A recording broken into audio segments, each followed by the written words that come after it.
lepaskan bos kami. Anak nakal, apa kau sudah gila? Aku akan membunuhmu. Sialan, lepaskan sekarang juga. Melihat Zhao Chen dikepung dan diserang, Liu Ju dan yang lainnya bergegas ingin maju dan membantu. Mereka baru saja melangkah satu langkah ketika pertempuran berakhir. Bagi Zhao Chen, para penjahat pemberani dan kejam itu sama sekali tidak setara dengannya. Dia tidak perlu menggunakan sihir atau jimat, keterampilan bela diri saja sudah cukup. Tangannya yang bebas melesat secepat kilat, dan dengan remasan ringan, ia mematahkan pergelangan tangan keempat penjahat yang memegang pisau. Serangkaian suara retakan yang tajam terdengar, dan tulang pergelangan tangan keempat penjahat itu hancur bersamaan. Dan hancur berkeping-keping. Penjahat yang menghina ibu Zhao Chen ditampar begitu keras oleh Zhao Chen hingga kepalanya bengkak seperti kepala babi, dan dia langsung pingsan. Para penjahat yang beberapa detik lalu bersikap sombong, kini semuanya memegangi tangan mereka yang terluka dan melolong kesakitan. Untuk balas dendam, menyelamatkan Zheng Yicheng, mereka bahkan tidak berani memikirkannya sekarang. Mereka bisa dengan mudah menghancurkan tulang keempat orang itu. Bagaimana mungkin mereka bisa menghadapi karakter yang begitu kejam? Zheng Yicheng benar-benar tidak dapat bernapas saat ini. Perjuangannya pun berkurang. Melihat hal ini, Liu Ju dan yang lainnya, takut kalau Zhao Chen akan membunuh seseorang, segera mengelilinginya dan memberikan nasihat mereka sekaligus. Zhao Chen, lepaskan. Orang ini hampir mati. Ya, lepaskan cepat, atau seseorang akan benar-benar mati. Tenang saja, jangan pertaruhkan masa depanmu. Zhao Chen baru melepaskan tangan Zheng Yicheng saat Zheng Yicheng sudah diambang kehancuran. Berdebar. Zheng Yicheng jatuh tertelungkup ke tanah, tetapi ia tak peduli dengan rasa malunya. Ia membuka mulutnya lebar-lebar dan bernapas berat, hatinya dipenuhi rasa takut. Takut mati. Pada saat ini, suara Zhao Chen terdengar lagi bahkan naga perkasa pun tak mampu menjinakkan ular lokal. Itu hanya kata-kata penghiburan orang lemah. Di hadapan naga, ular manapun yang memamerkan taring dan mendesis, ia bisa dilumat menjadi daging hanya dengan hentakan kakinya. Awalnya, demi tetangga kita, aku ingin bersikap sopan padamu, tetapi kau bersikeras mencari kematian. Demi teman-temanku, aku bisa mengampuni nyawamu, tetapi kau tak akan lolos dari hukuman. Bagaimana kalau begini? Patahkan salah satu tanganmu sendiri. Apa? Zheng Yicheng menatap Zhao Chen dengan kaget dan berkata, Sobat, beri dirimu ruang untuk bergerak, agar kita bisa bertemu lagi di masa depan. Meninggalkan jalan keluar untukmu? Waktu kau mengancamku tadi, kenapa kau tidak berpikir untuk meninggalkan jalan keluar untukmu? Lagi pula, aku tidak ada hubungannya denganmu di masa depan. Kalau kau mau balas dendam, aku tidak keberatan. Serang aku sekali saja, dan aku akan membuatmu mematahkan tulangmu sendiri. Sampai akhir, kau bunuh diri. Zhao Chen mengucapkan kata-kata ini dengan nada yang sangat tenang, tetapi Zheng Yicheng begitu ketakutan hingga ia berkeringat dingin. Karena dia tahu Zhao Chen tidak menggertaknya, tetapi serius. Zheng Yicheng tidak dapat menahan tangisnya. Mereka mengira Zhao Chen telah terpojok, tetapi mereka tidak menyangka dia ternyata orang yang sulit ditaklukkan. Itu mematahkan salah satu giginya, menyebabkan mulutnya berlumuran darah. Dia hampir kehilangan nyawanya. Zheng Yicheng tahu bahwa jika dia tidak melakukan apa yang dikatakan Zhao Chen, dia tidak akan bisa meninggalkan tempat ini. Atau mungkin, Anda harus membayar harga yang lebih mahal untuk meninggalkannya. Ia pria yang kejam. Setelah mempertimbangkan berbagai pilihan, ia menggertakkan gigi, mengambil batu dari tanah dengan tangan kanannya, dan membantingnya keras ke tangan kirinya. Di tengah teriakan yang melengking, Zheng Yicheng menghancurkan tulang-tulang di tangan kirinya.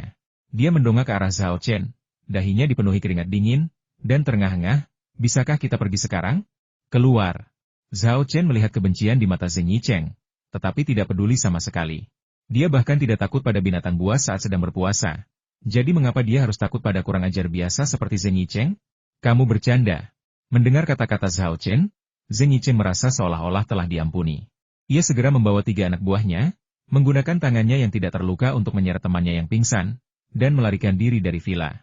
Mereka berlari sangat cepat, takut Zhao Chen mungkin berubah pikiran dan mengejar mereka untuk memberi pelajaran. Kelima pria itu langsung pergi ke rumah sakit. Dalam perjalanan, salah satu pria itu bertanya dengan enggan, Bos, kapan kita pernah mengalami kerugian sebesar ini? Masalah ini tidak bisa dibiarkan begitu saja. Bagaimana mungkin kita membiarkannya begitu saja? Zheng Yicheng menggertakkan giginya. Anak ini telah mematahkan tulang tangan kita, aku akan membuatnya membayar dengan nyawanya. Dia merogoh sakunya, mengeluarkan telepon genggamnya, mencari sebuah nomor, lalu menghubunginya. Panggilan itu segera dijawab, dan terdengar suara dingin dan dalam. Siapa itu? Mendengar suara itu saja membuat Zheng Yicheng menggigil, merasakan hawa dingin menyapu seluruh tubuhnya, hampir membekukannya. Pihak lain jelas tidak menyimpan nomor telepon Zheng Yicheng. Namun, Zheng Yicheng tak berani menyimpan dendam. Ia membungkuk dan menggaruk-garuk wajahnya, ekspresinya sangat patuh, sama sekali tak menghiraukan fakta bahwa pihak lain tak dapat melihatnya tuan. Saya Zheng Yicheng dari Rongcheng. Mendengar itu, keempat orang bawahan di sampingnya terkejut dan ternganga lebar. Mereka telah mengikuti Zheng Yicheng selama beberapa waktu, dan mereka belum pernah melihat Zheng Yicheng memuja seseorang seperti ini sebelumnya. Siapa yang ada di ujung telepon lainnya? Keempat adiknya dipenuhi rasa ingin tahu. Zheng Yicheng? Orang di ujung telepon berpikir sejenak sebelum berkata. Oh, lalu berkata, kamu. Jadi, ada apa? Zheng Yicheng tidak berani menunjukkan sedikitpun ketidakpuasan dan dengan cepat berkata.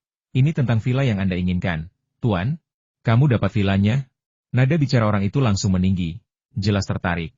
Belum. Zheng Yicheng disela sebelum sempat menyelesaikan ucapannya, dan ditegur dengan dingin sudah berapa lama? Kau masih belum mendapatkan villa itu? Kau benar-benar sia-sia. Zheng Yicheng gemetar ketakutan, wajahnya memucat-pucat pasi. Ia buru-buru menjelaskan, Tuan, tolong dengarkan saya. Bukannya saya tidak berusaha sebaik mungkin, hanya saja pemilik villa itu sangat bersikeras. Saya menawarkan untuk membelinya, tetapi dia menolak untuk menjualnya. Saya mengancamnya, tetapi dia mematahkan tangan saya. Dia menceritakan kejadian yang baru saja terjadi kepada pihak lain secara terperinci, tanpa menyembunyikan apapun atau melebih-lebihkan apapun. Setelah mendengarkan, orang di ujung telepon mencibir menarik sekali. Sepertinya pemilik villa itu seorang jago bela diri. Seorang master bela diri? Zheng Yicheng tersentak, diam-diam lega karena ia telah mundur dengan cepat. Kalau tidak, ia mungkin benar-benar kehilangan nyawanya. Lalu, ia bertanya, Master, menurutmu apa yang harus kita lakukan tentang ini? Orang di ujung telepon berkata, seorang guru bela diri memang di luar kemampuanmu dan anak buahmu. Tapi, di mataku, orang seperti itu seperti semut, mudah dihancurkan. Baiklah, jangan khawatirkan villa itu. Aku sendiri yang akan mengurus orang itu, yang juga akan menjadi balas dendam untukmu. Kau hanya perlu menunggu sampai orang itu mati, lalu ambil alih villa itu. Kau bisa melakukannya? Aku bisa melakukannya. Jawab Zheng Yicheng, hampir seperti bersumpah. Bagus sekali, kata pihak lain dengan puas. Asalkan kau bisa merebut villa itu, kau sudah memberikan kontribusi yang besar. Saat itu tiba, aku juga akan memberimu kesempatan besar.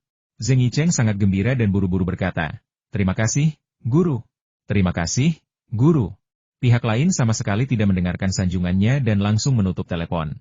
Namun, Zheng Yicheng sama sekali tidak marah. Wajahnya berseri-seri karena gembira. Orang-orang di sekitarnya cukup terkejut melihatnya tertawa meskipun tangannya patah. Dan mereka pun tak kuasa menahan diri untuk berbisik-bisik di antara mereka. Ada apa dengan orang ini? Mungkinkah dia orang gila? Kemungkinan besar. Lihat dia masih tersenyum meskipun tangannya patah. Kalau dia tidak gila, bagaimana mungkin dia melakukan itu? Keempat anak buahnya penasaran siapa yang baru saja ditelepon Zheng Yicheng, dan bertanya satu persatu. Bos, siapa yang baru saja Anda telepon? Bosku, jawab Zheng Yicheng. Ia tanpa malu-malu berusaha memperindah citranya sendiri. Kenyataannya, ia tak lebih dari sekadar pelayan pihak lain. Dan itu pun status yang ia peroleh dengan susah payah. Zheng Yicheng merendahkan suaranya dan berkata misterius, begini, bosku bukan orang biasa. Dia seorang kultivator legendaris dengan sihir dan kekuatan supernatural yang hebat. Dia bisa mencabut nyawa seseorang hanya dengan jentikan jarinya. Hebat sekali. Keempat bawahannya ternganga kagum. Zheng Yicheng mendengus dan berkata, dia bahkan lebih kuat dari yang kau kira. Bocah sialan itu tidak akan selamat malam ini. Beraninya dia mematahkan tulang tanganku, Zheng Yicheng, dan dia akan membayarnya dengan nyawanya. Besok pagi, kita akan mengambil mayat mereka dan mengambil alih villa itu. Ya. Jawab keempat bawahan itu serempak. Mereka masing-masing lebih girang dan gembira daripada yang sebelumnya. Seolah-olah mereka sudah bisa melihat akhir Zhao Chen yang kejam dan buntu. Sementara itu, di villa, Zhao Chen mengajak Lin Sui dan yang lainnya berkeliling dan mereka semua sangat puas. Liu Xiaoya menghela napas lega. Yang paling ia khawatirkan adalah kemungkinan ia telah melakukan kesalahan. Terima kasih, Desainer Liu. Bai Mei, selesaikan sisa pembayaran renovasi dengan Desainer Liu. Setelah berterima kasih, Zhao Chen memanggil Bone Woman dan memberikan instruksi kepadanya. Ya, jawab wanita tulang. Liu Xiaoya awalnya ingin menolak. Lagi pula, kesuksesannya berkat bantuan murah hati Zhao Chen saat itu. Sayangnya, wanita tulang itu tidak memberinya kesempatan sama sekali dan langsung mentransfer sisa uangnya ke rekeningnya. Liu Xiaoya tidak berdaya dan hanya bisa terus berterima kasih padanya. Setelah mengantar Liu Xiaoya pergi, semua orang berteriak meminta Zhao Chen mentraktir mereka makan. Setelah membeli dan merenovasi villa tersebut, Zhao Chen merasa sudah sepantasnya mengadakan perayaan, dan ia langsung setuju sambil tersenyum. Namun, semua orang menolak keluar dan bersikeras makan di dalam villa. Apa yang bisa mereka lakukan? Villa itu terlalu indah, dan luar biasa nyaman di dalamnya, membuat semua orang enggan untuk pergi.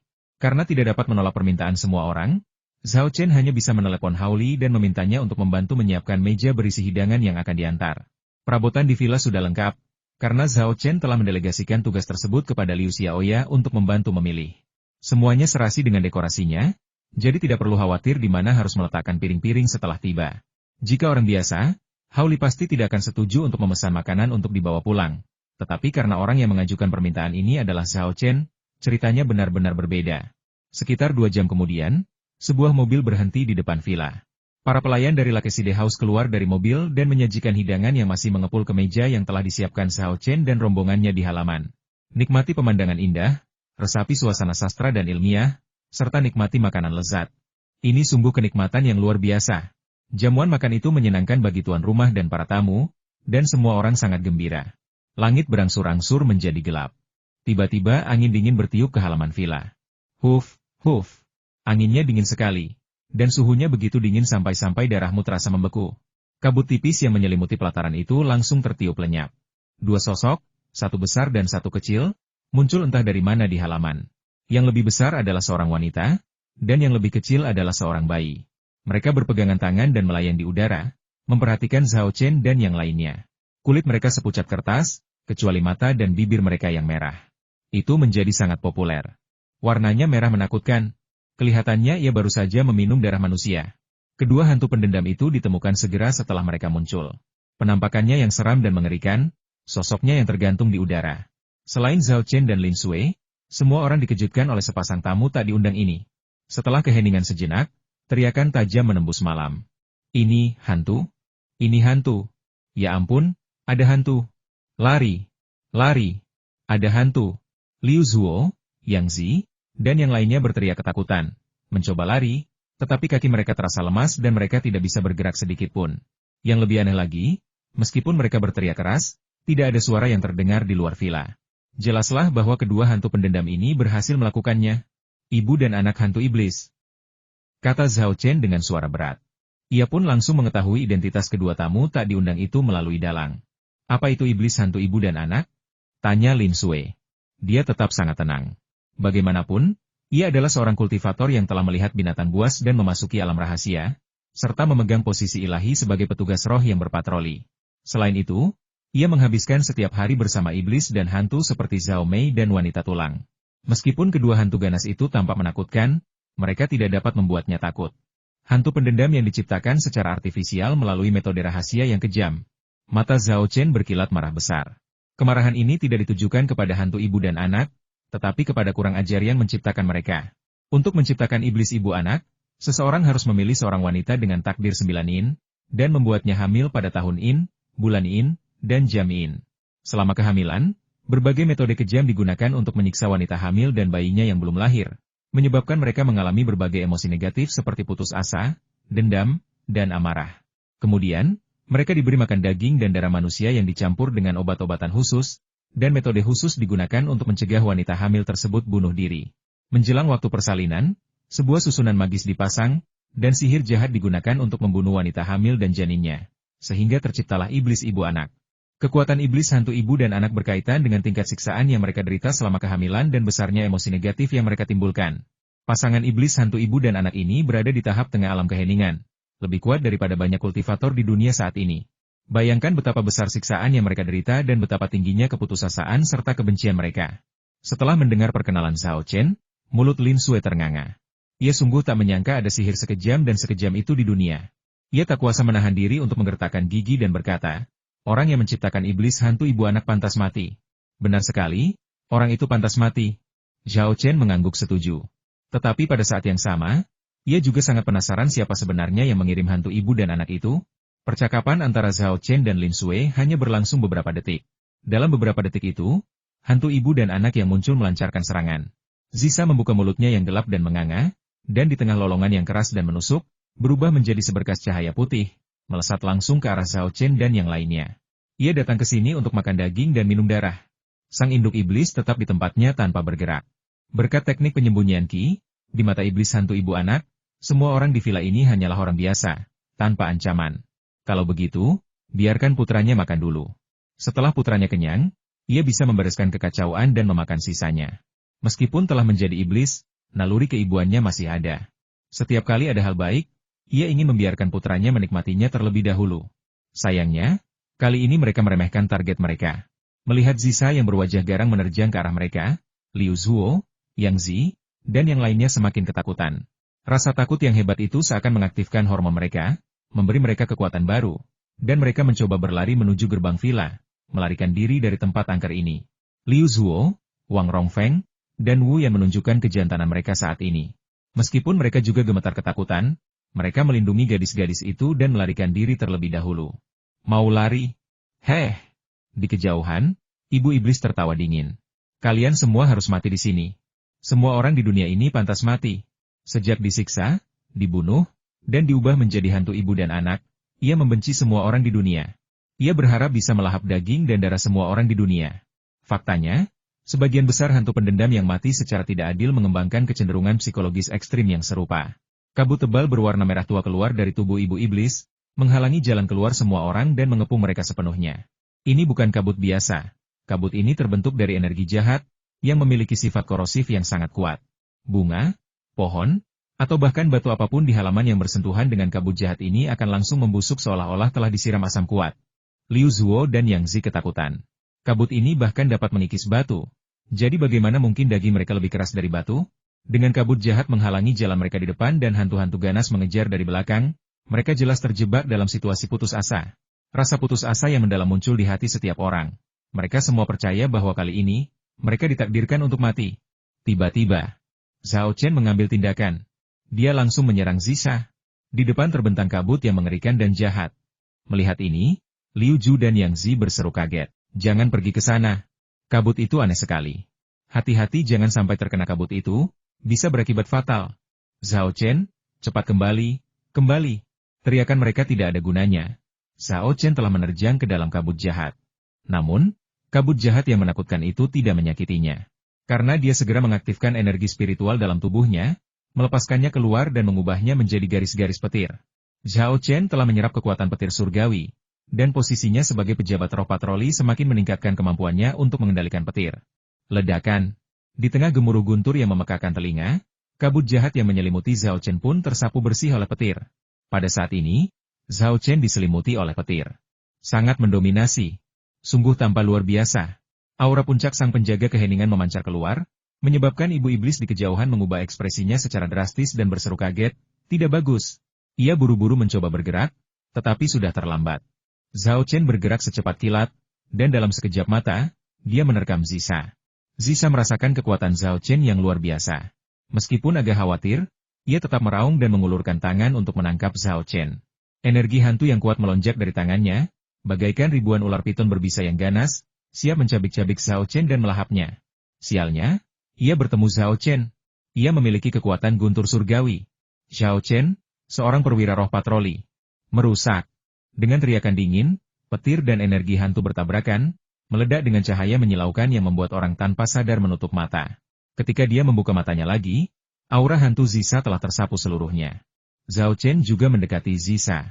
Dengan tangan kirinya, ia mencengkeram cakar Zisa, dan dengan tangan kanannya, ia dengan cepat menuliskan sebuah rune di dahi Zisa. Kemudian, dengan lambaian tangannya, ia mengeluarkan jarum emas sepanjang 30 cm dari cincin penyimpanannya dan menusukkannya ke titik akupuntur Bai Hui Zisa di ubun-ubun kepalanya, menembus jauh ke dalam otaknya. Ah! Zisa gemetar hebat dan mengeluarkan teriakan tajam dan menusuk, suaranya sangat melengking. Lepaskan anakku. Pada saat ini, induk iblis menerkam Zhao Chen dari belakang, cakar abu-abu layunya terulur untuk meraih punggung Zhao Chen. Cakar itu diselimuti aura hantu merah gelap, mengandung energi yang kuat dan racun yang mematikan. Ibu iblis itu percaya diri. Sekalipun Zhao Chen menunjukkan kekuatan puncak penjaga keheningan, selama cakarnya mendarat, cakar itu pasti akan mampu menembus daging Zhao Chen dan menghancurkan jantungnya. Awas! Teriak Lin Sui dengan waspada. Tanpa menoleh, Zhao Chen melemparkan jimat guntur ilahi 9 surga. Ledakan. Beberapa kilatan petir yang menyilaukan meledak dari jimat itu, menyambar tangan Ibu Sa dengan kecepatan kilat. Deng, deng, deng. Serangkaian ledakan terdengar, mengguncang langit dan bumi. Energi hantu yang melonjak di tangan ibu iblis itu disapu bersih oleh jimat petir ilahi 9 surga. Sebelum sempat bereaksi, Zhao Chen sudah berbalik dan meraih cakar tajamnya. Ibu iblis itu mencoba melawan, tetapi sudah terlambat. Dengan tangannya yang lain, Zhao Chen telah mengeluarkan jarum emas dari cincin penyimpanannya, mengisinya dengan energi spiritual, dan menggunakan teknik jarum pengendali pedang untuk menusuk semua titik akupuntur di tubuh ibu iblis. Ah! Sang induk iblis mengeluarkan ratapan yang melengking, berusaha keras untuk melawan, namun ditekan dengan kuat oleh jarum emas dan tidak dapat bergerak. Zhao Chen dengan tenang mengeluarkan kuas jimat darah naga dari cincin penyimpanannya, mencelupkannya ke dalam tinta cinnabar, dan dengan gerakan kuasnya, menulis jimat di dahi Ibu Sa. Saat Fu Cheng selesai, dia mengeluarkan jarum emas sepanjang 30 cm dan menusukkannya langsung ke otak iblis ibu melalui titik akupuntur Bai Hui di atas kepalanya. Persis seperti yang dia lakukan pada iblis anak sebelumnya. Ratapan ibu iblis semakin menusuk, tetapi juga jauh lebih lemah. Zhao Chen melemparkan kembali kuas jimat darah naga ke dalam cincin penyimpanannya, mencengkeram ibu iblis dengan tangan kirinya dan memutar anak iblis dengan tangan kanannya, melangkah ke kolam, dan melemparkan mereka ke dalam. Air di kolam ini bukan air biasa, melainkan air tawar yang diambil dari sungai Huanhua, diresapi semangat sastra dan konfusianisme yang mengalir dari pondok Jerami Dufu. Energi ini, yang secara alami membawa semangat kebenaran, adalah pilihan terbaik untuk membasuh kebencian dan permusuhan. Begitu hantu ibu dan anak itu memasuki kolam, cairan merah tua berbau busuk mulai mengalir dari titik akupuntur Bai Hui di kepala mereka, tempat jarum emas ditusukkan. Inilah energi jahat dan penuh kebencian di dalam diri mereka. Air kolam yang jernih itu langsung berubah menjadi merah tua, tetapi dengan cepat terhanyut oleh aliran air baru. Energi jahat dan jahat di dalam diri mereka terus-menerus tersapu oleh air yang mengalir. Pada saat yang sama, gumpalan uap air yang berkabut memasuki jiwa mereka melalui titik akupuntur Bai Hui. Inilah gaya seorang sarjana.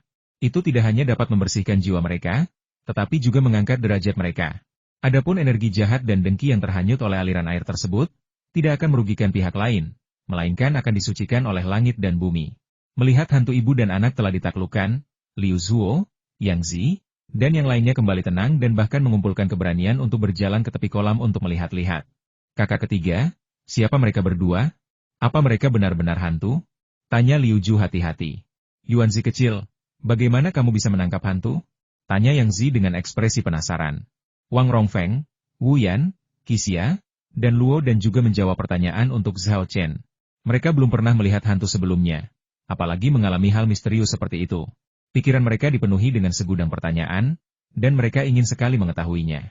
Zhao Chen tidak menjawab pertanyaan mereka. Ia malah memanggil Zhao Mei dari rumah hantu dan menginstruksikannya. Katakan pada paman dan bibimu untuk tidur nyenyak. Ketika mereka bangun, katakan pada mereka untuk melupakan semua yang baru saja mereka lihat dan dengar. Bagi orang awam, sebaiknya hindari pengalaman semacam ini. Jika tidak, hal itu akan menimbulkan banyak masalah bagi mereka. Baik, ayah. Zhao Mei menjawab dengan tegas, mengangkat tangan kirinya dan mengeluarkan lonceng Fajra untuk diguncang. Meskipun Liu Zuo, Yang Zi, dan yang lainnya tidak dapat melihat Zhao Mei, mereka dapat mendengar suara dia menggoyangkan lonceng. Dari mana nada dering itu berasal? Kedengarannya sangat bagus. Mengapa saya merasa mengantuk setelah mendengarkan ini? Setelah bertukar beberapa kata saja, semua orang menguap, bergoyang, dan tertidur di halaman. Zhao Chen menoleh dan memberi instruksi kepada orang-orang di sekitarnya Bai Mei, Li Chenghao, dan Lao Mi. Bantu aku membawa mereka ke villa. Satu kamar untuk anak laki-laki dan satu kamar untuk anak perempuan. Lalu letakkan mereka di tempat tidur. Ya, wanita tulang dan yang lainnya menjawab serempak. Masing-masing memegang satu orang di masing-masing tangan dan dengan mudah mengangkatnya, menuju ke ruangan. Setelah Zhao Chen mengatur segalanya, Lin Sui menunjuk ke arah hantu ibu dan anak di kolam dan bertanya dengan rasa ingin tahu. Apa yang kalian lakukan? Untuk mengusir hantu, jawab Zhao Chen. Energi jahat di dalam diri mereka terlalu kuat, sehingga mereka tidak bisa bereinkarnasi. Hanya dengan memurnikan energi jahat ini mereka bisa mendapatkan kembali kesempatan untuk bereinkarnasi. Saat mereka berbicara, mantra merah tua muncul di tubuh hantu ibu dan anak. Mantra macam apa ini? Tanya Lin Sui. Kutukan penekan iblis. Jawab Zhao Chen. Ini adalah mantra yang dicapkan pada jiwa kultivator jahat yang mengubah mereka menjadi iblis ibu dan anak. Selama mantra ini masih ada, iblis ibu dan anak akan selamanya diperbudak olehnya dan tidak akan pernah memiliki kesempatan untuk bereinkarnasi. Lalu apa yang harus kita lakukan? Tanya Lin Sui cemas. Setelah mendengarkan cerita Zhao Chen, ia merasa sangat simpati kepada iblis hantu ibu anak.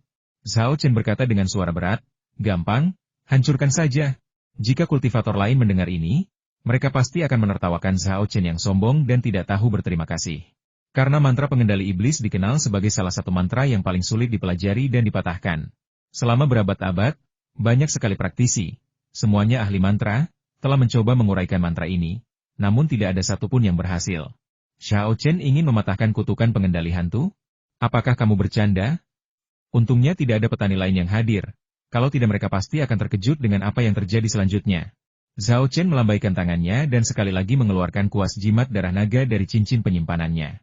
Kali ini, ia tidak langsung mencelupkannya ke dalam tinta cinnabar. Ia malah mengambil sepotong kecil tulang huodou, menghancurkannya hingga menjadi bubuk, dan menambahkannya ke dalam tinta cinnabar. Setelah bubuk tulang huodou dan tinta cinnabar tercampur sempurna, Zhao Chencai memegang kuas jimat darah naga, mencelupkannya ke dalam tinta, dan mengibaskannya ke hantu ibu dan anak di dalam kolam. Suatu pemandangan ajaib pun terjadi. Tinta merah tua benar-benar membentuk sebuah rune di udara. Jimat terbentuk dengan lambaian tangan. Pena menjadi kutukan. Inilah alam tingkat tinggi yang diimpikan oleh banyak ahli jimat untuk dicapai. Rune dan mantra saling bertabrakan, namun alih-alih terjadi ledakan dahsyat, semburan api muncul entah dari mana. Itu adalah api yang berkobar yang tampaknya mampu membakar apapun di dunia. Mantra pemanggilan iblis benar-benar terbakar habis oleh nyala api yang berkobar ini. Masalah besar yang telah mengganggu dunia kultivasi selama ratusan atau bahkan ribuan tahun dipecahkan oleh Zhao Chen. Menerobos dengan mudah tanpa perlu usaha apapun. Begitu kutukan pada hantu pemanggil iblis lenyap, energi jahat dalam tubuh ibu dan anak iblis itu pun sepenuhnya dibersihkan dan dimurnikan. Ibu dan anak itu berhenti melolong kesakitan, dan mata mereka kembali menjadi hitam dan sklera mereka kembali putih.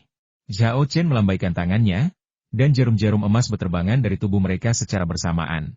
Ibu dan putranya, yang kini bebas, muncul dari kolam dan menghampiri Zhao Chen. Sang ibu, sambil memegang tangan putranya, berlutut dengan suara gedebuk dan bersujud penuh syukur terima kasih, Dewa, atas keselamatanmu. Tidak perlu formalitas, silakan berdiri. Zhao Chen mengangkat tangan kanannya, dan hantu ibu dan anak segera merasakan suatu kekuatan tak terlihat menyerbu masuk, mengangkat mereka. Saya punya beberapa pertanyaan yang ingin saya dapatkan jawabannya dari Anda. Ibu iblis itu segera menjawab, silakan bertanya apapun yang kau inginkan, Abadi. Kami berjanji akan menjawab semua yang kami ketahui. Bagus sekali. Zhao Chen mengangguk dan bertanya, siapa yang mengirimmu? Apa tujuan mereka? Melapor kepada yang abadi? Kami tidak tahu nama orang ini, hanya tahu dia punya nama sandi, Bai Lu. Misinya bagi kami adalah membunuh semua orang di villa ini dan membuka jalan baginya untuk merebut tempat ini. Ketika Ibu Sa menyebut nama Bai Lu, ia menggertakkan gigi dan matanya penuh amarah. Zisa, yang berdiri di samping, gemetar seolah-olah ia dipenuhi rasa takut akan nama itu. Dari sini, kita dapat melihat betapa hebat kenangan yang ditinggalkan orang ini, dengan nama sandi Bai Lu, di hati para hantu ibu dan anak. Kemungkinan besar orang ini adalah praktisi jahat yang menggunakan sihir untuk menyakiti mereka dan mengubah mereka menjadi hantu ibu dan anak. Embun putih? Zhao Chen mengangkat sebelah alisnya, tampak tenggelam dalam pikirannya. Lin Xue memperhatikan hal ini dan segera bertanya, apa? Apakah kamu pernah mendengar tentang orang ini? Tidak? Zhao Chen menggelengkan kepalanya dan berkata, namun, nama sandi ini adalah salah satu dari 24 istilah surya. Kami pernah bertemu Ratu Semut dan semut prajuritnya di Gunung Changbai sebelumnya. Semut prajurit itu tidak punya nama. Mereka menggunakan nama sandi. Namun, nama sandi mereka dipilih dari 72 pentat. Menurut Yao Shu, 3 pentat membentuk 1 Qi, 6 Qi membentuk 1 Si, dan 4 Si membentuk 1 Sui. Saya menduga orang dengan nama sandi embun putih ini mungkin ada hubungannya dengan para pencuri semut. Atau lebih tepatnya, dia mungkin anggota tingkat tinggi dari para pencuri semut. Zhao Chen kemudian bertanya kepada hantu ibu dan anak, tetapi sayangnya, keduanya tidak tahu apakah Bai Lu anggota pencuri semut. Biasanya, mereka disegel dalam toples oleh Bai Lu, dan hanya dilepaskan saat dibutuhkan. Di dalam toples, mereka benar-benar terisolasi dari dunia luar, tidak dapat melihat atau mendengar apapun. Oleh karena itu, meskipun mereka telah diperbudak oleh Bai Lu selama bertahun-tahun, mereka masih belum mengetahui sifat aslinya. Tahukah kau mengapa Bai Lu ingin merebut vilaku? Zhao Chen bertanya lagi. Ia merasa bahwa motif Bai Lu merebut vila itu bukan hanya karena tanah itu adalah tanah yang diberkati. Ibu Sa berpikir sejenak dan berkata, aku tidak begitu yakin, tapi saat kami berangkat, ku dengar Bai Lu tertawa dan berkata, asalkan kita berhasil menguasai tanah suci itu dan mempersembahkannya kepada atasan kita, kita pasti akan menuai pahala yang melimpah. Oh, Zhao Chen semakin curiga bahwa Bai Lu adalah anggota bandit semut. Namun, Ratu Semut sudah mati di alam rahasia. Jadi mengapa bandit semut belum bubar? Apakah penerusnya telah muncul? Ataukah Ratu Semut belum mati sama sekali? Jika yang terakhir, seberapa kuatkah Ratu Semut? 6 boneka penjaga di luar aula roh resmi semuanya berada di alam transenden. Melarikan diri dari serangan mereka akan sangat sulit. Belum lagi, alam rahasia itu kemudian runtuh. Jika mereka tidak menemukan aliran roh tepat waktu dan melarikan diri, mereka mungkin akan menjadi korban alam rahasia.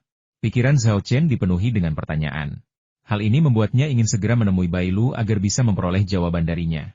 Maka dia bertanya lagi, di mana Bai Lu? Apa kekuatannya? Ibu iblis menjawab, Bai Lu tinggal di sebuah klub villa bernama Villa Gunung Shengxi di pinggiran Rongcheng.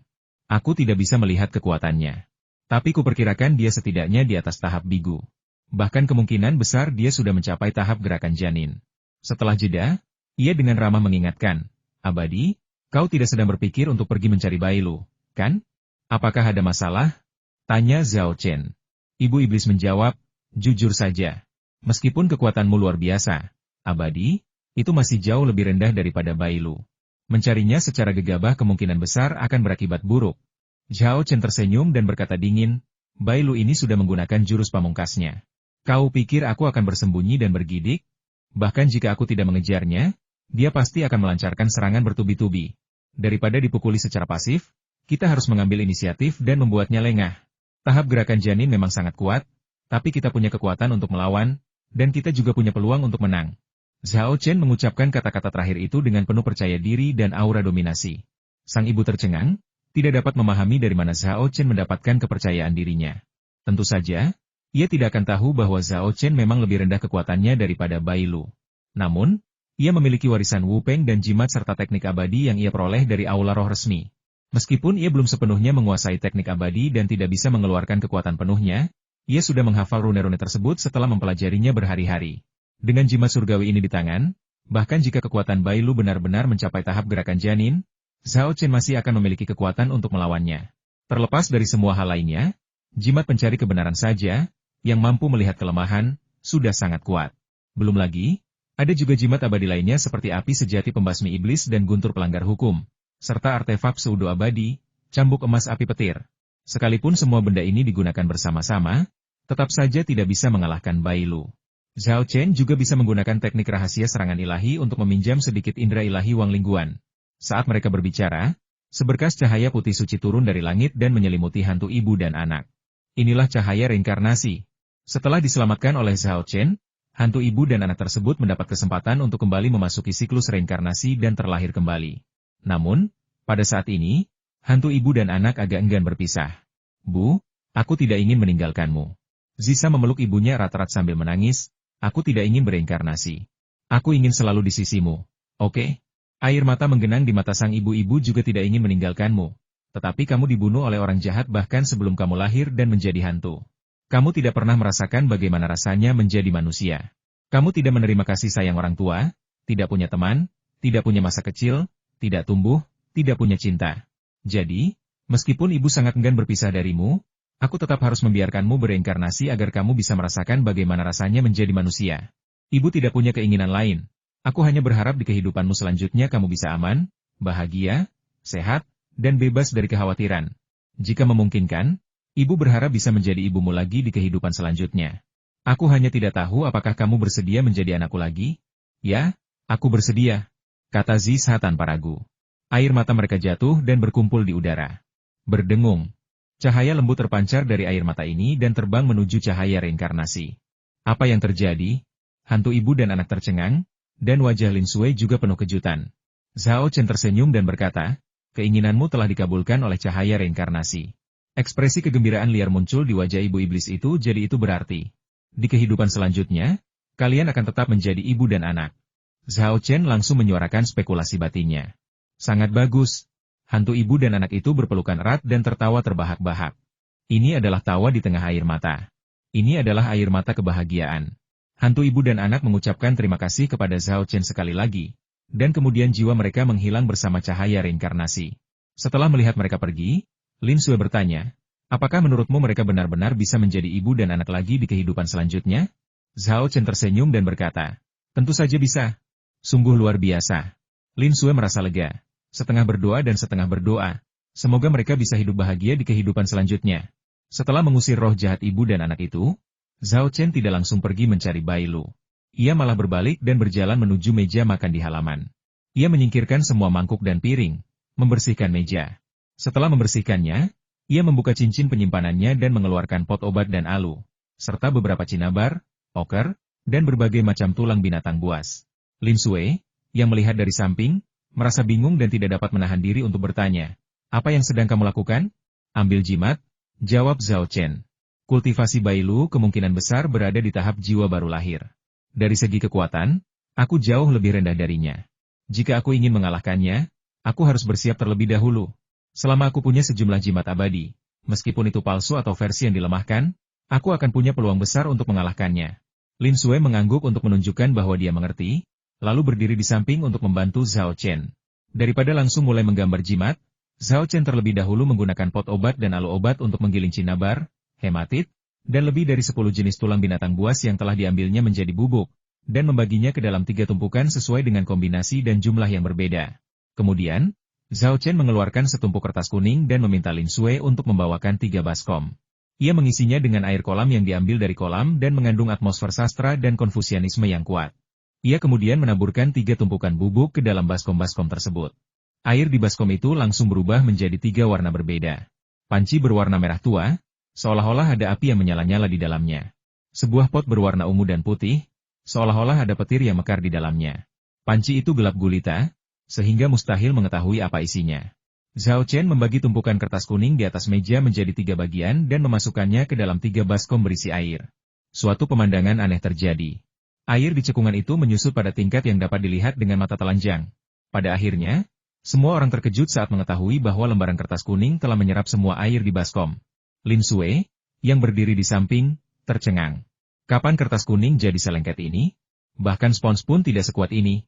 Yang lebih mengejutkan Lin Sui adalah ketika Zhao Chen mengeluarkan kertas-kertas kuning itu dari baskom, kertas-kertas itu benar-benar kering, tanpa jejak air. Terlebih lagi, warna setiap lembar kertas kuning itu masih kuning tanah, dan belum diwarnai merah, ungu putih, atau hitam setelah menyerap air dengan 3 warna berbeda. Satu-satunya perbedaan antara kertas kuning dan kertas sebelumnya adalah adanya garis-garis cahaya yang berkilauan di antara garis-garisnya. Lampu-lampu ini, baik yang berwarna merah tua, putih keunguan, atau hitam legam, sesuai dengan air yang diserapnya. Ternyata Zhao Chen mengambil langkah pertama dalam menggambar jimat membuat kertas jimat. Sebagai pembawa rune, kertas jimat harus mampu menahan kekuatan rune. Jika kertas jimat tidak memenuhi standar, tingkat keberhasilan penarikan jimat akan sangat berkurang. Di masa lalu, jimat Zhao Chen, berkat-berkah dari kuas jimat darah naga dan penyempurnaan warisan Wu Peng, mampu menahan kekuatan rune dan berhasil menarik jimat, meskipun terbuat dari kertas kuning biasa. Tentu saja, ini semua karena Zhao Chen. Jika orang lain, bahkan keluarga yang dari prefektur Chang'an, yang paling ahli menggambar jimat, kertas yang mereka gunakan pasti terbuat dari bahan khusus dengan metode yang rumit. Mereka bahkan akan membuat kertas jimat khusus untuk menggambar jimat berkualitas tinggi, berdasarkan karakteristik unik masing-masing jimat. Semua ini bertujuan untuk meningkatkan tingkat keberhasilan dan kekuatan jimat. Jika ia menggambar jimat lain, bahkan jimat tingkat tinggi seperti jimat angin dan awan naga harimau atau jimat guntur ilahi 9 surga, Zhao Chen tidak perlu membuat kertas jimat khusus. Namun, yang akan ia gambar adalah jimat surgawi. Bahkan versi tiruan dengan daya yang dikurangi masih sangat sulit untuk digambar. Ini jelas bukan sesuatu yang dapat ditahan oleh kertas kuning biasa. Itulah sebabnya Zhao Chen membuat setumpuk kertas jimat khusus sebelum menggambar jimatnya. Faktanya, bukan hanya kertas jimatnya saja yang dibuat khusus, tetapi bahkan tinta jimatnya pun dibuat khusus dengan mencampurkan tinta cinabar dengan bubuk tulang binatang buas. Dengan kertas dan tinta jimat seperti itu, kesulitan Zhao Chen dalam menggambar jimat pseudo abadi sangat berkurang. Ia menulis dengan sapuan halus, dan rune misterius muncul di kertas, melepaskan energi yang kuat. 1 jam berlalu dengan cepat. Ratusan kertas jimat buatan Zhao Chen semuanya terbuang sia-sia, dan dia akhirnya mendapatkan 4 jimat abadi. 1 jimat pencarian kebenaran, 1 jimat api sejati pengusir setan, dan 2 jimat guntur pelanggar hukum. Meski hanya berhasil membuat 4 jimat, Zhao Chen tidak kecewa sama sekali. Sebaliknya, dia cukup gembira. Ini adalah 4 jimat abadi palsu. Meskipun kekuatannya jauh lebih rendah daripada jimat abadi, menurut evaluasi kekuatan jimat saat ini di dunia kultivasi, jimat tersebut setidaknya berada di tingkat ke-9, bukan? Ini adalah jimat tingkat tertinggi dan terkuat di dunia kultivasi saat ini. Bahkan master jimat ternama pun tidak bisa menggunakannya. Hanya beberapa sekte kultivasi besar dengan sejarah ribuan tahun yang mungkin memiliki 1 atau 2 jimat berharga ini. Namun, Zhao Chen hanya menghabiskan waktu singkat dan hanya membuang sekitar 100 lembar kertas jimat untuk menggambar 4 jimat tingkat 9. Apa yang membuatnya tidak puas? Jika para ahli jimat di dunia kultivasi mengetahui hal ini, mereka pasti akan ketakutan. Setelah menyimpan keempat jimat itu, Xiao Chen menoleh ke Lin Sui dan berkata, "Kamu tinggal di villa." Lin Sui tahu Bai Lu akan pergi dan tidak mencoba menghentikannya, karena dia tahu bahwa begitu Bai Lu bergerak, dia tidak akan pernah menyerah. Bagi mereka, satu-satunya cara untuk membalikkan keadaan adalah bertindak sebelum Bai Lu menyadari kekuatan mereka yang sebenarnya. Jadi Lin Sui hanya berkata, "Jaga dirimu baik-baik. Jangan khawatirkan keluargamu, aku di sini." Xiao Chen menyeringai dan mengangguk penuh semangat. Kemudian, ia memanggil Li Cheng Hao, Bone Woman, dan Midobi Jinjiu, meninggalkan villa, dan berkendara menuju villa Gunung Shengxi. Setengah jam kemudian, mereka tiba di pintu masuk Shengxi Mountain Villa. Resor ini adalah klub villa pribadi kelas atas di Chengdu. Dikelilingi pepohonan hijau yang rimbun, villa-villanya terletak di antara pepohonan, menciptakan suasana yang sangat elegan. Resor ini khusus untuk anggota, khusus untuk tamu terhormat, kaya, dan berpengaruh. Orang biasa tidak diperbolehkan masuk. Oleh karena itu, mobil Zhao Chen dan kelompoknya dihentikan oleh petugas keamanan segera setelah mereka tiba di pintu masuk resor, yang menuntut mereka untuk menunjukkan kartu keanggotaan mereka atau menyatakan status keanggotaan mereka. Jika tidak, mereka tidak akan diizinkan lewat. Dari mana Zhao Chen mendapatkan keanggotaannya? Tapi ia punya banyak cara untuk menyelesaikan masalah ini. Sambil menurunkan kaca mobil, ia tersenyum tipis kepada petugas keamanan dan menggunakan teknik pengendalian pikiran lihat aku. Apa aku anggota di sini? Para petugas keamanan semuanya tercengang pada saat yang sama. Dan sebuah pikiran tiba-tiba muncul di benaknya orang di dalam mobil itu adalah anggota resor, dan seorang tamu terhormat tetap. Mereka segera memberi hormat dan membiarkan mereka lewat, sehingga Zhao Chen dan yang lainnya bisa langsung mengendarai mobil ke dalam villa. Oh, begitu. Saat SUV Mercedes melaju melewati gerbang, Zhao Chen teringat sesuatu, mencondongkan badan, dan bertanya kepada petugas keamanan, "Apakah kalian tahu di mana letak Menara Hao Yue?" Menara Hao Yue adalah kediaman Bai Lu di Villa Gunung Shengxi. Seorang petugas keamanan langsung memberi arahan setelah Anda masuk, belok kanan di persimpangan ketiga. Sekitar 3 kilometer kemudian, Anda akan melihat sebuah pulau kecil yang dikelilingi air di 3 sisinya. Menara Hao Yue berada di pulau itu. Kompleks Grand Villa mencakup area yang luas, dengan setiap villa berjarak berjauhan. Tingkat privasi yang tinggi inilah yang menarik banyak tamu kehormatan. Terima kasih. Zhao Chen tersenyum, mengeluarkan sebuah botol porselen kecil, dan melemparkannya kepada petugas keamanan. "Ini untukmu." Dia segera berbalik dan duduk. Wanita tulang itu segera menginjak gas dan mengendarai SUV Mercedes menuju Menara Bulan Cerah. Di gerbang utama Villa Gunung Shengxi, beberapa penjaga keamanan lainnya berkumpul dan bertanya dengan rasa ingin tahu, "Pak Tua Zhao, hal baik apa yang diberikan orang itu kepadamu?" "Aku juga tidak tahu apa itu." Zhao Tua merentangkan tangannya, memperlihatkan botol porselen kecil yang baru saja diterimanya. "Kelihatannya seperti botol obat," kata seorang penjaga keamanan yang kekar. "Orang ini gila ya? Ngasih obat? Apa sih yang dia pikirkan?" Tanya satpam lain yang lebih muda dengan tatapan meremehkan. Ia baru saja selesai bicara ketika seseorang menampar bagian belakang kepalanya. Ketika ia berbalik, ia melihat bahwa orang yang memukulnya tak lain adalah kapten keamanan mereka. "Kapten Liu, mengapa Anda memukul saya?" Tanya penjaga keamanan muda itu sambil tampak kesal. Kapten keamanan mendengus dan menegur, "Apa kau lupa di mana kita berada? Aku selalu mengingatkanmu bahwa orang-orang yang datang ke sini semuanya kaya dan berkuasa.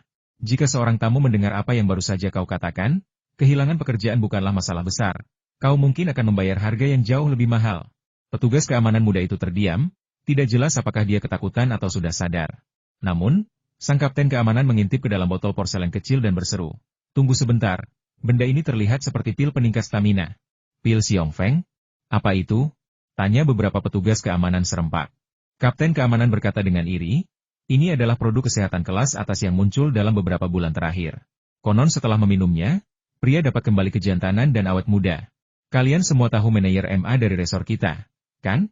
Dulu beliau sakit-sakitan dan lemah, tetapi ku dengar beliau meminum pil Vigor ini dan sekarang energik seperti biasa. Namun, pil Vigor ini tidak murah. Sebotol harganya setidaknya puluhan ribu. Ya ampun, mahal sekali." Si Tua Zhao meraup untung besar. Beberapa saat yang lalu, para penjaga keamanan menertawakan si Tua Zhao dalam hati. Tetapi sekarang mereka dipenuhi rasa iri. Zhao Chen tidak menyadari diskusi di antara para penjaga keamanan di pintu masuk resor. Dia kini telah tiba di pulau buatan yang dikelilingi air di 3 sisinya. Dan di kejauhan, dia bisa melihat villa bergaya antik berdiri di tengah pulau. Cahaya bulan yang terang turun dari langit, jatuh ke danau yang mengelilingi pulau buatan dan membentuk bulan sabit, tepat menghadap villa. Jika seseorang sedang mengagumi bulan di villa saat ini, mereka pasti akan dapat menyaksikan keindahan ganda bulan yang bersinar di langit dan terpantul di air. Itulah sebabnya villa ini mendapat nama Haoyue Tower. Wanita tulang tidak langsung mengemudikan mobil ke pulau buatan karena hanya ada satu villa di pulau itu, Menara Haoyue. Jika ia langsung mengemudi ke sana, pasti akan menimbulkan kecurigaan Bailu. Mereka memarkir mobilnya lebih dari 500 meter dari pulau buatan itu, lalu keluar, memasang jimat penyamaran agar menyatu sempurna dengan lingkungan sekitar, dan diam-diam berjalan menuju Menara Haoyue. Hanya ada satu jalur darat menuju pulau buatan. Setelah Zhao Chen mendekat, ia tidak terburu-buru, dan pada saat yang sama menarik Li Chenghao yang sedang berlari ke depan dengan kepala lebih dulu. Ada apa, tuanku? Tanya Li Sungho dengan suara rendah. Zhao Chen menjawab, kemungkinan besar ada jebakan yang dipasang Bailu di jalan ini. Jika kita bergegas dan memicunya, kita hanya akan membuatnya waspada. Pada saat yang sama, ia mengaktifkan teknik pengamatan Qi-nya, menyipitkan mata, dan dengan hati-hati mengamati jalan menuju pulau itu. Benar saja, ia menemukan aliran energi yang tidak biasa, yang membawanya menemukan mekanisme tersembunyi di pinggir jalan. Mekanisme ini kecil dan tidak agresif, tetapi berfungsi sebagai peringatan. Begitu seseorang memasuki jalur ini, mekanisme tersebut akan aktif, memberitahu Bailu segera agar ia dapat mengambil tindakan yang tepat. Keuntungan terbesar dari mekanisme sekecil itu adalah sifatnya yang tersembunyi. Jika orang yang datang bukan Zhao Chen, meskipun Zhao Chen lebih kuat darinya, ia mungkin tidak dapat menemukan mekanisme sekecil itu. Zhao Chen segera memanggil dalang, yang merancang metode untuk merusak mekanisme kecil itu, dan berhasil membongkar alat deteksi tanpa sepengetahuan Bailu. Kemudian, Zhao Chen dengan hati-hati memeriksa jalan lagi untuk memastikan tidak ada mekanisme atau jebakan lain sebelum dia dan wanita tulang dan yang lainnya dengan cepat menyeberang jalan dan memasuki pulau buatan. Pulau buatan itu sangat besar dan dipenuhi bunga dan pepohonan, dengan Menara Haoyue dikelilingi oleh bunga dan pepohonan di tengahnya. Zhao Chen awalnya mengira bahwa pasti ada jebakan yang dipasang oleh Bailu di pulau buatan itu. Tetapi ketika dia sampai di pulau itu, dia menemukan bahwa tidak ada satupun jebakan. Sepertinya Bailu tidak pernah membayangkan ada orang yang berani menyakitinya. Atau lebih tepatnya, ia yakin dengan kekuatannya sendiri dan yakin bahwa bahkan jika ada yang berani menyakitinya, ia dapat dengan mudah menghadapinya. Menara Haoyue terang benderang, dan ledakan tawa dan teriakan tak terkendali datang dari dalam, baik dari pria maupun wanita, dan ada cukup banyak orang di sana. Li Chenghao bergumam iri. Sial, orang ini benar-benar bersenang-senang. Lalu ia menoleh ke Zhao Chen dan bertanya, Tuanku, haruskah kita menyerbu sekarang dan mengejutkan mereka? Jangan terburu-buru. Zhao Chen menggelengkan kepalanya. Biar aku pasang susunan sihir di pulau ini dulu. Meskipun ia memiliki 4 jimat pseudo abadi, Zhao Chen tidak sepenuhnya tenang dan berencana untuk menyiapkan asuransi ganda untuk tempat ini. Sambil berbicara, dia membuka cincin penyimpanannya, mengeluarkan bahan-bahan yang dibutuhkan untuk menyusun formasi, dan dengan diam-diam namun cepat menyusun formasi pemusnahan abadi geng surgawi di pulau itu, agak jauh dari paviliun bulan cerah. Alasan tidak memasang jebakan apapun di dekat Menara Haoyue adalah untuk menghindari membuat Bailu waspada, karena lawannya sangat kuat. Formasi kepunahan abadi geng surgawi adalah formasi yang sangat berbahaya yang dibentuk oleh Mi Chaoxi. Dan ia tidak hanya menghancurkannya tetapi juga mempelajari cara menggunakannya. Terlebih lagi, versi yang ia pelajari adalah versi yang ditingkatkan yang telah diwariskan dan disempurnakan oleh Wu Peng. Setelah menyiapkan formasi kepunahan abadi geng surgawi, Zhao Chen tidak terburu-buru mengaktifkannya, berniat untuk memancing Bailu terlebih dahulu. Jika tidak, mengaktifkan formasi tersebut pasti akan menghasilkan fenomena aneh. Dan karena pulau buatan ini tidak memiliki kabut ajaib, mereka pasti akan membuat musuh waspada. Zhao Chen sudah memiliki rencana lengkap dalam pikirannya. Dia memanggil Honeona, Li Sungho, dan Midobi Jinggu ke sisinya, memberi mereka beberapa instruksi, lalu memerintahkan, mulai operasi. Bunuh. Keempat pria itu bergerak cepat, bagaikan 4 sambaran petir, bergegas menuju paviliun bulan cerah yang terletak di tengah pulau buatan. Ketika mereka berada sekitar 30 meter jauhnya, Zhao Chen berhenti, menyipitkan mata, dan melihat sekeliling. Ia mendapati ruang tamu villa itu terang benderang, dan sebuah pesta meriah sedang berlangsung. Mungkin itu adalah kesukaan khusus Bailu, tetapi dia tidak menutup tirai, sehingga Zhao Chen dan yang lainnya dapat melihat semua yang ada di dalam. Musik yang keras, dipadukan dengan efek alkohol, membuat semua orang di ruang tamu villa menjadi heboh. Sekitar selusin perempuan muda telanjang mengelilingi seorang pria kekar, merayu dan melayaninya dengan penuh semangat. Adegan itu benar-benar keterlaluan. Sial, dia benar-benar tahu cara menikmati hidup. Gumam Li Chenghao, suaranya dipenuhi rasa iri. Zhao Chen melotot kesal ke arahnya, yang membuatnya terdiam dan berhenti berbicara. Ruang tamu villa ini memiliki jendela di depan dan jendela di belakang. Kita akan dibagi menjadi 2 kelompok. Li Chenghao, kau dan Lao Mi pergi ke belakang. Dalam 3 menit, kita akan melancarkan serangan secara bersamaan, satu dari depan dan satu dari belakang. Berdasarkan situasi aktual di lokasi, Zhao Chen segera merumuskan rencana tindakan. Dimengerti. Li Sungho dan Midobi Jinggu mengangguk setuju. Lalu segera menghilang ke dalam hutan gelap dan diam-diam berjalan menuju bagian belakang villa. Zhao Chen dan wanita tulang terus mendekati villa.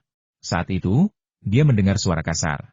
Meskipun musik di ruang tamu villa terdengar keras dan orang itu tidak berbicara, pendengaran Zhao Chen jauh lebih tajam daripada orang biasa.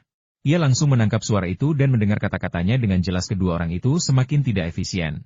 Sudah lama sekali, dan mereka masih belum kembali. Mereka pasti sangat menginginkan daging dan darah mereka dan menolak untuk pergi. Kalau mereka kembali, aku pasti akan memberi mereka pelajaran dan mengajari mereka sopan santun. Tanpa diragukan lagi, orang yang mengatakan ini pasti Bai Lu. Fakta bahwa hantu ibu dan anak itu tak kunjung kembali cukup lama membuatnya kesal. Untungnya, hal itu tidak membuatnya curiga atau waspada. Sebuah suara wanita yang menawan kemudian terdengar. Bos Bai, siapa yang kau bicarakan? Kami para suster sudah melayanimu dengan begitu tekun. Bagaimana mungkin kau masih memikirkan orang lain? Hati kami hancur. Suara Bai Lu terdengar lagi. Kau mau tahu siapa yang kumaksud? Tak masalah, nanti saat mereka kembali, aku akan membiarkan mereka bertemu denganmu. Asal jangan teriak-teriak terlalu keras. Suara perempuan lain terdengar, bertanya dengan rasa ingin tahu. Mengapa kita berteriak? Apakah mereka bintang besar? Hehe. Kau akan tahu nanti. Tawa Bai Lu terdengar sedikit menyeramkan. Dia jelas bermaksud memberi makan wanita-wanita ini kepada Yinsa dari ibu anak. Para wanita malang itu, yang sama sekali tidak menyadari situasi tersebut, sungguh-sungguh percaya bahwa Tuan Bai yang kaya dan berkuasa ini benar-benar akan memperkenalkan mereka kepada para selebritas.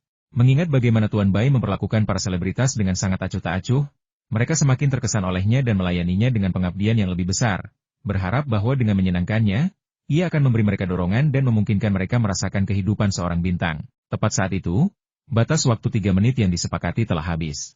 Membunuh. Zhao Chen dan wanita tulang menghancurkan jendela dan bergegas menuju ruang tamu villa dengan kecepatan kilat. Memercikan. Di sisi lain, Li Sungho dan Midobi Jinggu juga melancarkan serangan mendadak. Suara yang tiba-tiba dan kedatangan penyusup itu mengejutkan belasan wanita di ruang tamu villa, membuat mereka semua tercengang. Hanya Bai Lu, pria kekar itu, yang tidak menunjukkan tanda-tanda panik. Sebaliknya, senyum sinis tersungging di sudut mulutnya. Aku hanya bosan. Dan kalian semua datang ke rumahku. Bagus, sangat bagus. Malam ini, aku tidak akan bosan sama sekali. Dengan kalian semua di sini, setidaknya aku bisa makan enak dan tidur nyenyak. Mata Zhao Chen menajam. Dia menangkap makna dari kata-kata Bai Lu. Orang ini benar-benar ingin memakan keempatnya. Mau memakan kami? Kita lihat saja apa kau punya nyali. Zhao Chen mencibir. Sosoknya sudah menyerbu ke arah pria kekar itu setelah menerobos jendela dan memasuki rumah. Cambuk emas api petir di tangannya meletus dengan api yang berkobar dan kilat yang menyilaukan, dan bersama badai yang tajam, ia menghantam Bai Lu seperti trisula. Pada saat yang sama, wanita tulang juga melancarkan serangan. Pedang panjang itu, yang membawa cahaya dingin, angin kencang, dan guntur yang menggelegar, menebas Bai Lu secepat kilat. Dan di belakang Bai Lu, tubuh Li Chenghao membengkak, dan tinjunya, bagaikan meteor, menghantam punggung Bai Lu dengan desiran angin yang menderu. Tombak Midobi Zhenjiu bergetar, mekar menjadi bunga-bunga tombak yang tak terhitung jumlahnya, menyilaukan namun menyembunyikan niat membunuh yang mengerikan, mengincar beberapa titik kunci di punggung Bai Lu. Beberapa saat sebelumnya, Bai Lu menikmati kehidupan yang damai dan riang, tetapi dalam sekejap, dia terjerumus ke dalam pengepungan yang berbahaya. Meskipun demikian, tidak tampak sedikit pun kepanikan di wajahnya. Bai Lu tidak melihat siapapun, dia hanya menatap Zhao Chen. Tepatnya, mereka menatap cambuk emas api petir di tangan Zhao Chen. Matanya berbinar-binar penuh keserakahan saat ia mencibir, harta karun yang luar biasa. Harta karun seperti itu hanyalah permata tersembunyi di tanganmu. Tapi tak masalah, setelah aku membunuhmu, harta ini akan menjadi milikku. Saat dia berbicara, angin puyuh, api, guntur, dan energi pedang menyapu ke arahnya. Trik belaka, tapi berani memamerkannya di hadapanku? Hancurkan. Bai Lu meraung, mengangkat tangan kirinya. Gelombang energi spiritual meraung, mengembun di udara menjadi tangan raksasa semi-transparan. Dengan bunyi bum, tangan itu menangkis semua serangan. Kemudian, tangan raksasa itu mengepal, dan serangkaian ledakan bang-bang-bang terdengar. Semua angin kencang, api, guntur, dan energi pedang langsung hancur berkeping-keping. Bai Lu tidak berbalik. Ia menepukkan tangannya ke belakang, dan tangan raksasanya menangkis serangan Li Chenghao dan Midobi Zhenjiu. Ia bahkan membuat Li Chenghao terlempar. Dengan suara boom, Ia memecahkan lubang besar di dinding ruang tamu villa. Ekspresi keseriusan melintas di wajah Zhao Chen. Kekuatan yang baru saja ditunjukkan Bai Lu tidak berada pada tahap awal pernapasan janin. Setidaknya pada tahap tengah pernapasan janin. Bahkan lebih kuat. Para ahli seperti itu tidak bisa dikalahkan hanya dengan konfrontasi langsung. Untungnya, mereka sudah siap. Menarik. Zhao Chen meneriakkan perintah dan bersiap untuk bergegas keluar dari villa. Begitu kau di sini, jangan pernah berpikir untuk pergi. Bai Lu mencibir, melambaikan tangannya dan mengirimkan energi spiritual yang melonjak liar ke segala arah. Tiba-tiba, serangkaian ledakan keras terdengar di ruang tamu. Baru pada saat itulah Zhao Chen dan yang lainnya menyadari banyaknya guci dan panci yang tertata rapi di ruang tamu, dipenuhi jimat-jimat berwarna merah darah yang menyeramkan. Sebelumnya, guci dan panci ini ditutupi kain, sehingga tidak ada yang bisa melihat ke dalamnya. Kini, ketika guci dan panci itu pecah, satu demi satu, hantu-hantu ganas atau menakutkan muncul dari dalamnya. Angin dingin bertiup melewati villa, membuatnya sedingin gua es, bagaikan kota hantu. Hantu. Terlebih lagi, ia adalah Cougar tingkat atas dengan kekuatan luar biasa dan keganasan yang luar biasa. Sekilas, Zhao Chen mengenali identitas roh-roh pendendam yang muncul dari guci dan panci. Namun, di saat yang sama, ia dipenuhi kebingungan. Karena Canggui adalah jenis roh jahat yang sangat istimewa. Menurut legenda, setelah seseorang dimakan oleh harimau yang telah menjadi roh, jiwanya akan diperbudak oleh harimau tersebut dan diubah menjadi Canggui, yang akan membantu harimau tersebut untuk menyakiti manusia. Dari sinilah muncul ungkapan terkenal bertindak sebagai kaki tangan harimau. Tapi kenapa ada begitu banyak iblis tingkat tinggi yang mengelilingi Bai Lu? Mungkinkah dia bukan manusia, melainkan iblis? Iblis harimau? Zhao Chen tidak punya waktu untuk memikirkannya. Karena para hantu yang tiba-tiba muncul itu telah menerkam teriakan Bai Lu, bunuh. Mereka memamerkan taring dan cakar mereka, seolah-olah ingin mencabik-cabik Zhao Chen dan rekan-rekannya hingga berkeping-keping dan melahap daging dan darah mereka. Untungnya, Zhao Chen sudah siap. Dengan jentikan tangannya, jimat angin dan awan naga harimau, jimat guntur ilahi 9 surga, dan jimat api pemisah semuanya terbang keluar. Setiap jimat memancarkan cahaya yang berbeda di udara, melepaskan energi dahsyat yang terkandung di dalamnya. Ledakan. Sebuah ledakan yang memekakan telinga tiba-tiba terdengar di ruang tamu villa itu. Burung vermilion yang berubah dari api, naga listrik yang terbentuk dari petir, naga awan yang agung, dan harimau angin yang mendominasi semuanya muncul bersama untuk menyongsong Canggui. Para hantu yang mengancam itu terhenti oleh gelombang serangan jimat ini, dan beberapa hantu bahkan hancur menjadi abu oleh api dan petir. Pengepungan roh-roh jahat berhasil ditembus oleh jimat-jimat ini. Zhao Chen beserta ketiga rekannya segera memanfaatkan kesempatan itu, menerobos kepungan iblis, dan melarikan diri dari villa. Melihat mangsanya lolos, Bai Lu murka dan meraung dingin, tidak berguna. Kalian semua tidak berguna. Mendengar ini, semua roh pendendam berlutut, gemetar dan memohon belas kasihan. Sepenuhnya kehilangan keganasan mereka sebelumnya. Namun, Bai Lu tak berniat melepaskan mereka.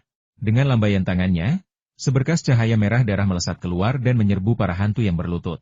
Karena kau tak berguna, apa gunanya kau tetap ada? Lebih baik aku melahapmu dan mengisi perutku. Dengan dengusan dingin, cahaya merah tua melesat lurus ke arah alis makhluk-makhluk hantu itu, seolah menusuk mereka. Bai Lu langsung melambaikan tangannya, dan cahaya merah tua itu menarik makhluk-makhluk hantu itu ke hadapannya. Ia membuka mulutnya, dan mulut itu mengembang beberapa kali lipat ukuran aslinya, menjadi sebesar wastafel. Dengan sekali tarikan napas, ia menelan semua makhluk hantu itu ke dalam mulutnya. Sekalipun para hantu meronta dan memohon ampun, semuanya sia-sia, dan mereka hanya bisa dilahap oleh Bai Lu. Rangkaian tindakan ini, meskipun tampaknya rumit, sebenarnya selesai dalam sekejap mata. Setelah menelan iblis itu, ekspresi aneh muncul di wajah Bai Lu. Setengahnya main-main, setengahnya ganas. Sekelompok tikus kecil, mencoba lepas dari genggamanku? Gak mungkin. Baiklah, aku sendiri yang akan bertindak dan bermain denganmu. Saat berbicara, Bai Lu tiba-tiba bergerak. Alih-alih keluar jendela, ia malah memecahkan lubang besar di dinding villa dengan suara bang yang keras dan mengejar mereka. Bahkan saat ini, dia masih tidak menganggap Zhao Chen dan ketiga orang lainnya terlalu serius. Serangan mendadak itu memberinya pemahaman yang jelas tentang kekuatan Zhao Chen dan kelompoknya yang beranggotakan 4 orang. Ini cuma masa tenang. Dia hampir 2 level lebih rendah darinya. Bahkan jika 4 musuh seperti dia datang, apalagi 4, Bai Lu yakin dia bisa dengan mudah membunuh mereka. Setelah Bai Lu pergi, villa itu langsung menjadi sunyi. Sekitar selusin wanita telanjang itu tertegun dan ketakutan oleh apa yang baru saja terjadi, dan baru sekarang mereka tersadar. Hantu! Lari untuk menyelamatkan diri. Ada monster. Mereka berteriak sambil berhamburan keluar dari menara Hao Yue. Saat itu, mereka tak peduli lagi kalau mereka tak berpakaian. Melarikan diri adalah prioritas utama. Bai Lu memperhatikan wanita-wanita itu pergi, tetapi dia tidak menganggapnya serius sama sekali. Saat ini, ia hanya memperhatikan Zhao Chen dan keempat temannya. Dengan serangkaian lompatan, ia dengan cepat menutup jarak antara dirinya dan keempatnya. Kecepatan yang luar biasa. Zhao Chen berbalik dan melihat Bai Lu mengejarnya dengan kecepatan yang luar biasa, dan tak kuasa menahan diri untuk berseru. Mereka berempat sudah cukup cepat, dan mereka juga punya keuntungan dari jimat bumi menyusut menjadi inci. Tetapi Bai Lu mampu mengimbangi mereka, dan bahkan memperpendek jarak di antara mereka. Kecepatan ini sungguh tidak dapat dipercaya. Ini menunjukkan kekuatan seorang kultivator pada tahap pernapasan embrio. Untungnya, Biro Pemusnahan Abadi Geng Surgawi tidak jauh di depan. Kalau tidak, jika mereka terus berlari seperti ini, Bai Lu tidak akan lama lagi menyusul mereka. Dan dalam konfrontasi langsung, mereka tidak akan memiliki keuntungan apapun, dan itu bisa saja berubah menjadi pembantaian sepihak. White Dewu membantai mereka. Tapi sekarang, Zhao Chen telah membuat persiapan penuh. Bahkan dengan strategi yang diperhitungkan, pertempuran masih akan terjadi. Kecepatan pengejaran Bai Lu meningkat pesat, dan dalam sekejap mata, dia hanya berjarak 50 meter dari Zhao Chen dan 3 orang lainnya. Pada saat itulah dia melancarkan serangannya. Bai Lu mencibir, tikus-tikus kecil, terima ini. Kalau kau bisa menahan serangan ini, aku mungkin akan berbelas kasih dan memberimu kematian cepat. Kalau tidak, hehe, bersiaplah untuk menanggung siksaan tanpa akhir. Dia tidak melakukan sesuatu yang khusus, dia hanya merentangkan tangannya keluar. Semburan cahaya merah darah tiba-tiba keluar dari tangannya, melesat ke arah Zhao Chen dan rekan-rekannya secepat kilat. Cahaya merah darah itu memancarkan bau busuk menyengat yang membuat orang tidak hanya ingin muntah, tetapi juga merasa lemah seluruh tubuh dan tidak mampu menjaga aliran darahnya. Jelas, cahaya merah darah ini tidak hanya memiliki kekuatan besar tetapi juga racun yang ampuh. Zhao Chen dan anak buahnya tidak berbalik untuk membela diri. Menyerah? Itu tidak menyenangkan. Bai Lu mencibir. Pada saat itu, seberkas darah yang mengerikan melesat ke arah punggung Zhao Chen dan rekan-rekannya, siap menyerang dan menembus mereka. Tiba-tiba, tangan Zhao Chen beterbangan, membentuk segel tangan. Ia mengangkat kaki kirinya tinggi-tinggi dan menghentakkannya ke tanah dengan kekuatan yang dahsyat, sambil berteriak, aktifkan. Hah? Bai Lu mengangkat sebelah alisnya, kilatan keterkejutan terpancar di matanya. Penyergapan? Tapi sedetik kemudian, ia mencibir, penyergapan kalian tak berguna melawanku. Kata-kata itu baru saja keluar dari mulutnya. Eksekusi pemusnahan makhluk abadi oleh geng surgawi dimulai. Cahaya merah darah yang mencapai punggung Zhao Chen dan rekan-rekannya langsung terhalang oleh awan pasir dan batu yang berterbangan, gagal melukai mereka sedikit pun. Sementara itu, Bai Lu terjebak dalam baku tembak 36 jebakan sihir. Binatang buas, serangga aneh, gas beracun, kobaran api, guntur, air tergenang, badai. 36 serangan berbeda namun sangat kuat secara bersamaan dilancarkan ke arah Bai Lu. Ia dipukuli hingga babak belur, kesombongan dan ketenangannya lenyap total. Sambil menangkis dengan panik, ia berteriak kaget, ini formasi pembasmian abadi geng surgawi? Siapa kalian? Kenapa kalian membentuk formasi mematikan seperti itu? Kamilah yang ingin kau mati. Zhao Chen berhenti berlari, berbalik, dan berkata dengan dingin, bukankah kau baru saja bilang jebakan yang kupasang tidak akan berhasil padamu? Bagaimana perasaanmu sekarang? Sialan. Geram Bai Lu. Bagaimana perasaanmu? Apakah ada yang perlu ditanyakan? Dia sesumbar sedetik yang lalu, dan langsung terbukti salah sedetik kemudian. Perasaan ini tidak tertahankan bagi siapapun. Sepertinya aku meremehkan kalian, tikus-tikus kecil. Bai Lu terkekeh sambil mengelak dan menyelinap melewati formasi pembasmian abadi geng surgawi, menghindari serangan berbagai jebakan. Tapi kau terlalu naif untuk berpikir bisa menjebakku dengan formasi pembasmian abadi geng surgawi. Zhao Chen mengangkat sebelah alisnya, rasa gelisah tiba-tiba muncul di hatinya. Kata-kata dan tawa Bai Lu terlalu percaya diri. Karena dia mengenali formasi pembasmian abadi geng surgawi, dia seharusnya tahu betapa mengerikannya formasi mematikan ini. Para kultivator di bawah alam transenden, yang pernah terperangkap di dalam formasi pembasmian abadi geng surgawi, hanya akan mati di dalamnya kecuali mereka memiliki cehat luar biasa seperti Zhao Chen, yang bisa menghancurkan formasi tersebut dengan teknik rahasia. Mencoba memaksa keluar? Kecuali kalau kamu punya kekuatan makhluk transenden. Tetapi mengapa Bai Lu masih begitu percaya diri setelah mengetahui sifat mengerikan dari formasi pemusnahan abadi geng surgawi? Mungkinkah dia benar-benar memiliki kekuatan makhluk transenden? Tepat saat Zhao Chen merasa bingung, dia tiba-tiba melihat Bai Lu membuka mulutnya dan menyemburkan sebutir manik emas. Manik-manik ini bukan benda fisik, melainkan manifestasi energi spiritual murni. Inti batin? Ekspresi Zhao Chen berubah drastis, dan dia berseru kaget. Bai Lu mendengar seruannya dan tertawa terbahak-bahak hehe. Nak, aku tidak menyangka matamu begitu tajam, ternyata kau mengenali inti terdalamnya. Pada saat yang sama, inti emas di dalam berputar di atas kepala Bai Lu dan pecah dengan suara ledakan, berubah menjadi seberkas cahaya emas berwarna-warni yang langsung menyelimuti seluruh tubuh Bai Lu, membuatnya tampak seolah-olah mengenakan lapisan baju besi emas, membuatnya jauh lebih agung. Setelah mengaktifkan inti batinnya, Bai Lu berhenti menghindar dan melancarkan serangan balik terhadap formasi pemusnahan abadi geng surgawi. Dia sebenarnya berencana untuk menerobos formasi itu dengan menghadapi mereka secara langsung. Wajah Zhao Chen berubah pucat. Dia tidak pernah menyangka bahwa kekuatan Bai Lu tidak berada pada tahap pernapasan embrio seperti yang mereka duga, tetapi telah mencapai tahap inti dalam. Tahap alkimia batin. Itu alam yang melampaui hal-hal luar biasa. Mereka yang mencapai level ini sudah memiliki kekuatan abadi duniawi. Meskipun formasi pemusnahan abadi geng surgawi kuat, itu masih belum cukup untuk menjebak ahli sekuat itu. Apa yang harus kita lakukan? Apa yang harus kita lakukan sekarang? Melarikan diri? Mustahil. Mata Bai Lu sekarang terpaku pada mereka. Mereka tidak bisa kabur, dan tidak ada tempat bagi mereka untuk lari. Memanggil bala bantuan? Sudah terlambat. Solusi jarak jauh tak bisa menyelamatkan solusi terdekat. Jadi bertarung? Ini ahli alam transenden. Bahkan jimat mencari kebenaran pun mungkin tidak bisa melihat kelemahannya. Kalaupun bisa, dengan kekuatan alam transenden Bai Lu, seberapa mudahkah untuk menyerang kelemahannya? Kecuali, tentu saja, ada cara yang dapat ditemukan untuk melemahkan kekuatan Bai Lu. Pikiran Zhao Chen berpacu saat ia memikirkan langkah-langkah balasan. Pada saat yang sama, ia terus mengawasi Bai Lu di dalam formasi pembasmi abadi geng surgawi. Tiba-tiba, dia merasakan ada sesuatu yang salah.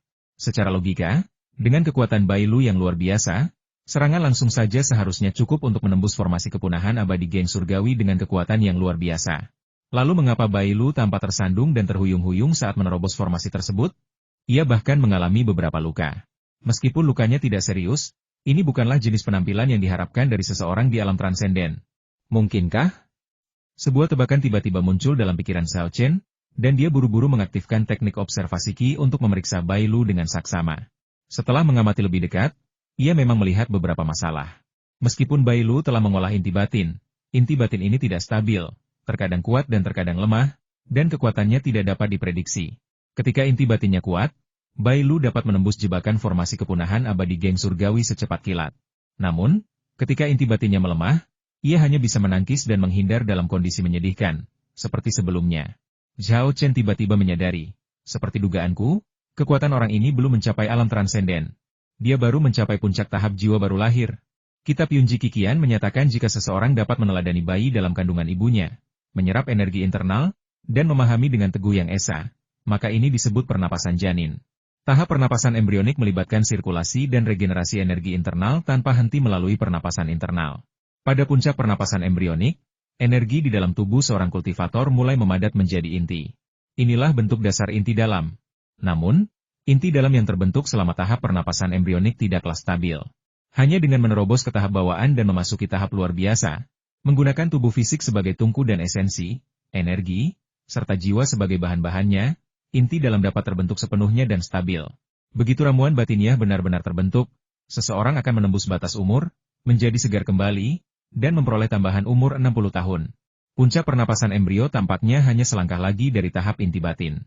Namun, satu langkah itu adalah jarak antara yang alami dan yang luar biasa. Itu sebesar jurang yang tidak dapat diatasi. Perbedaan antara keduanya bagaikan langit dan bumi. Jika Bai Lu benar-benar ahli alam transenden, Zhao Chen dan kelompoknya tidak mungkin membalikkan keadaan mengingat kekuatan mereka saat ini. Namun, seorang kultivator jiwa baru lahir tahap puncak adalah cerita yang berbeda. Meskipun masih sangat kuat, dia memberi Zhao Chen dan kelompoknya secercah harapan. Sebelum Bai Lu dapat menerobos formasi, Zhao Chen segera memberikan instruksi kepada wanita tulang, Li Chenghao, dan Midobi Jinjiu. Ketiganya mengangguk berulang kali, melepaskan energi iblis mereka sepenuhnya. Berdiri di luar formasi pemusnahan abadi geng surgawi, mereka melancarkan serangan ke Bai Lu yang ada di dalam. Zhao Chen, di sisi lain, menghilang ke dalam malam menggunakan teknik penyembunyian Qi dan jimat penyembunyian. Serangan dari tiga wanita tulang gagal melukai Bai Lu, namun mereka menyebabkan dia kesulitan dalam menghancurkan formasi dan berhasil menarik perhatiannya dan mengalihkan perhatiannya. 1 menit kemudian. Ledakan. Dengan suara gemuruh yang memekakan telinga, jebakan terakhir dalam formasi pemusnahan abadi geng surgawi dihancurkan oleh Bai Lu. Dia berhasil menerobos formasi dan melayang di udara, seperti dewa. Permainan berakhir, kematian kalian sudah dekat. Bai Lu melolong panjang, dan dengan gerakan cepat, dia hendak menerkam ketiga wanita tulang. Xiao Chen yang bersembunyi dalam bayangan, mulai bergerak. Jimat mencari kebenaran. Jimat api pengusir setan. Jimat petir pemecah mantra. 3 jimat level 9 dilepaskan secara bersamaan.